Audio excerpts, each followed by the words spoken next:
Hey everybody, Ramy here.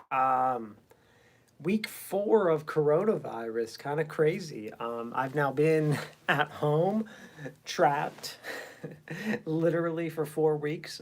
Today I want to I want to give you guys some updates. I want to talk about what's happening in education with me as a professor and what's been happening with my kids in K to 12, and also just what's been happening in society, what I'm seeing specifically in my state versus like other states across the United States. I just want to kind of talk about all of it, give you a insight into what's happening. All right, so let's start. First of all, let's talk about kind of what's happening with my unit. So let's start by talking about my university, and then I'll talk about kind of me and the what I've been going through and everything like that. So first of all, my university.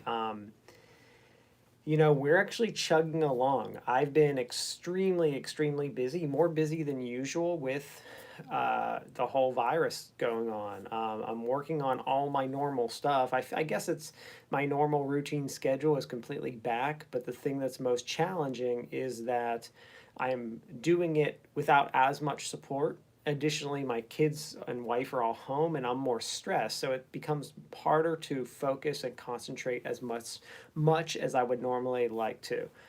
So I think that's definitely like probably one of the biggest challenges for me.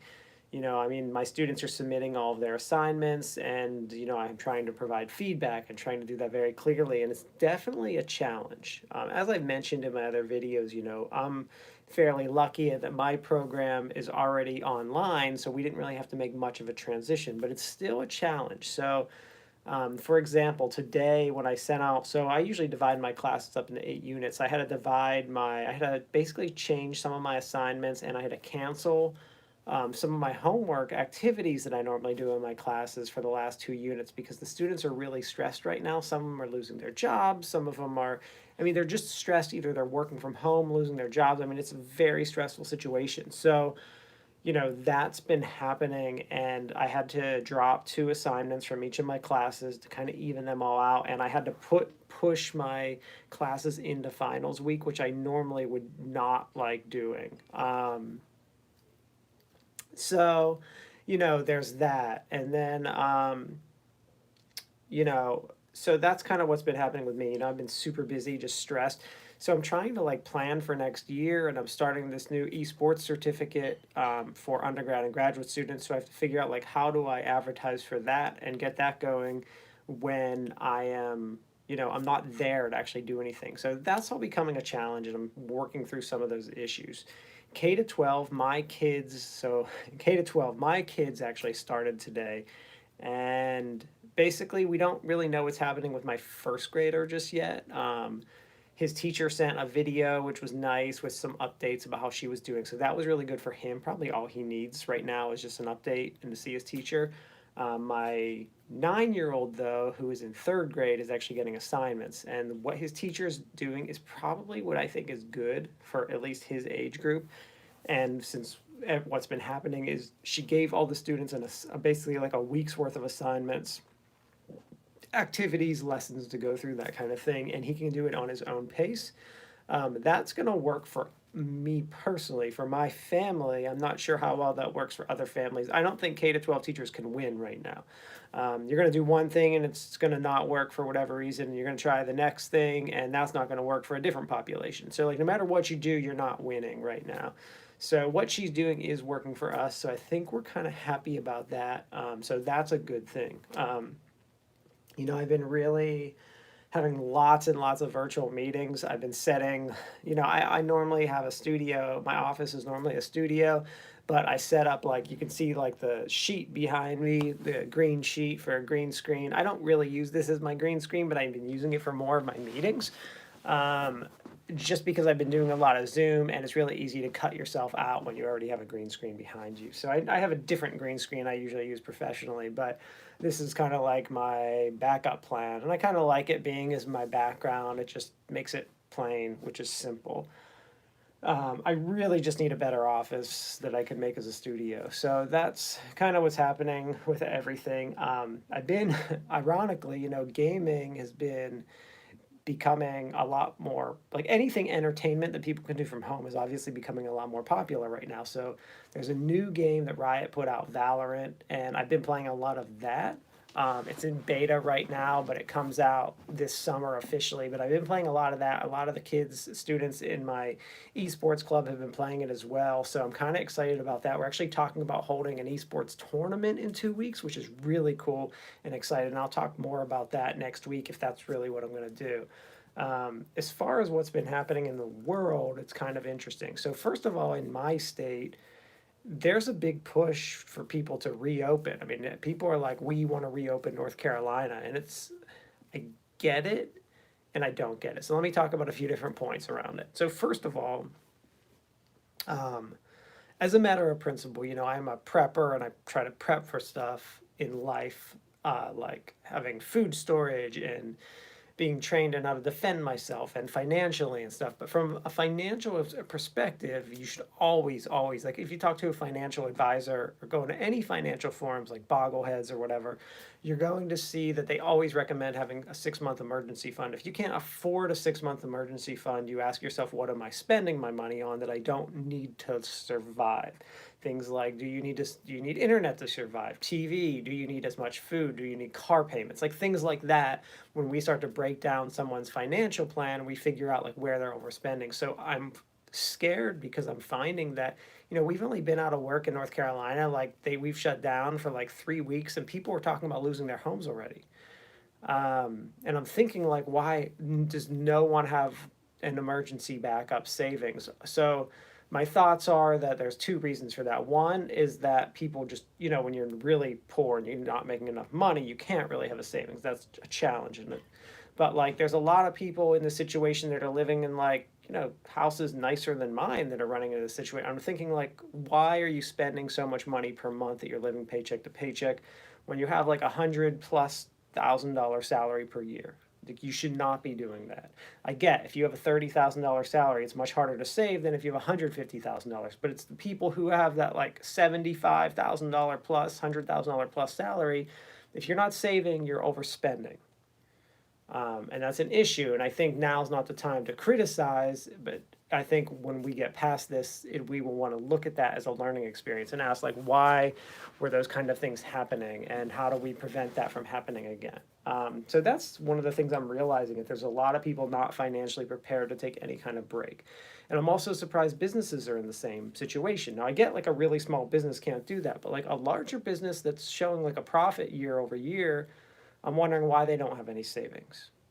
So they really should be. So that's surprising and disheartening that they're not either. So there's a big push to try to reopen North Carolina. The thing that scares me about it is, first of all, we're not past like the peak of this, and we need to really, it needs to just be gone before we do that.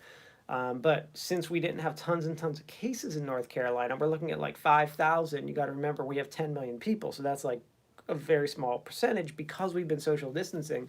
But people are already like, let's open up. And it's like, well, let's wait. If we open up and the virus does come back for a second wave, that's going to be worse economically than if we just stick it out for like another month, and get this done with, and then we can finally like start to open up and move on. So I think there's a big issue there, and it's funny because I talk to like my friends and family in the Northeast, and it's like completely opposite, where the virus is rampant there. So everyone is like paranoid and wants things to be closed, versus here where like it's not. And I just wonder, like, I'm seeing like a lot of bad things happening politically with our leaders, just using things against each other and pitting one another against each other. And I see a lot of our leaders not listening to our experts and our scientists. Like, these people are telling you what's happening. I see a lot of weird conspiracy theories out there about Bill Gates, about cell phone service, 5G cell phone service causing the virus, all kinds of crazy things. And it's a little scary that that's out there.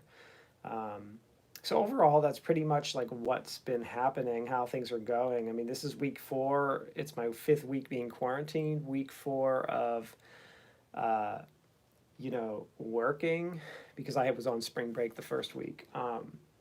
So it's getting a little crowded, I feel somewhat more like I'm in routine and like relaxed. I'm working out more again. I'm running.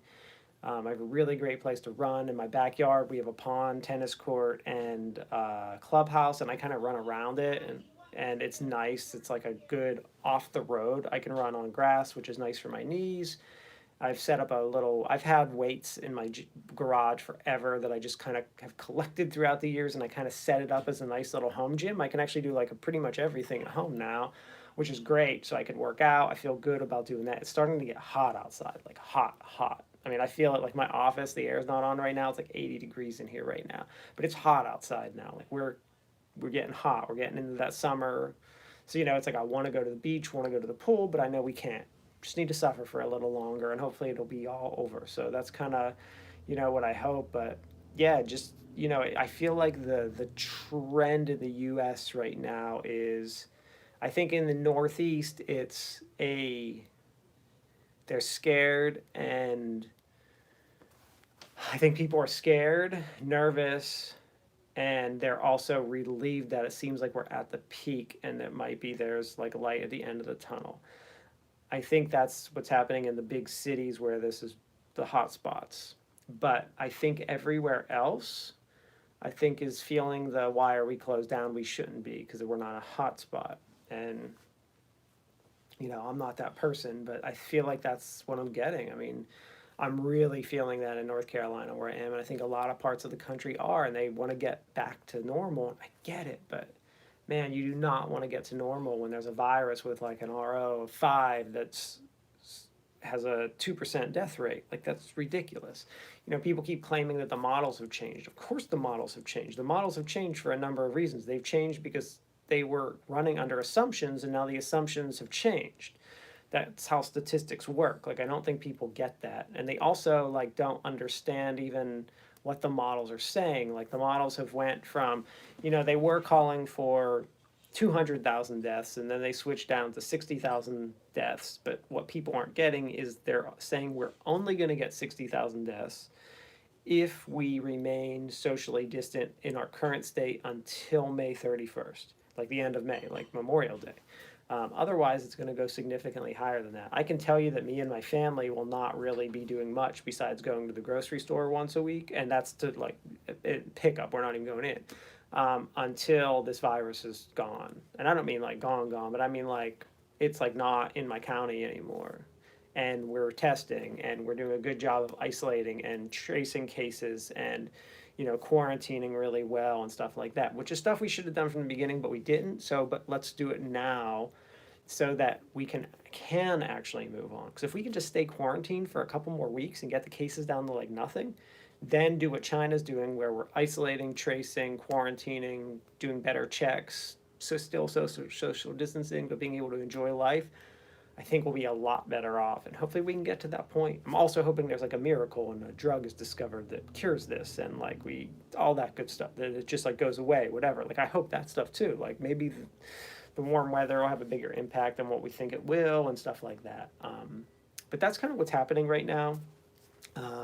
Those are just, I guess, a bunch of things I've been just rambling on.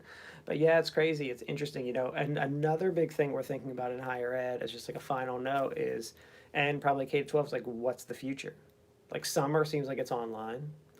I mean, my school has already declared summer online, but like, what's going to happen in the fall? Am I going back? Lots of questions, lots of interesting things. So anyway, that's kind of my update for what's happened over the last week. Things that have been going on. Maybe I'll be on again this week. We'll just have to see. But anyway, have a great day. I hope you're safe. Have a good week. I hope you're doing well. And good luck with everything, y'all.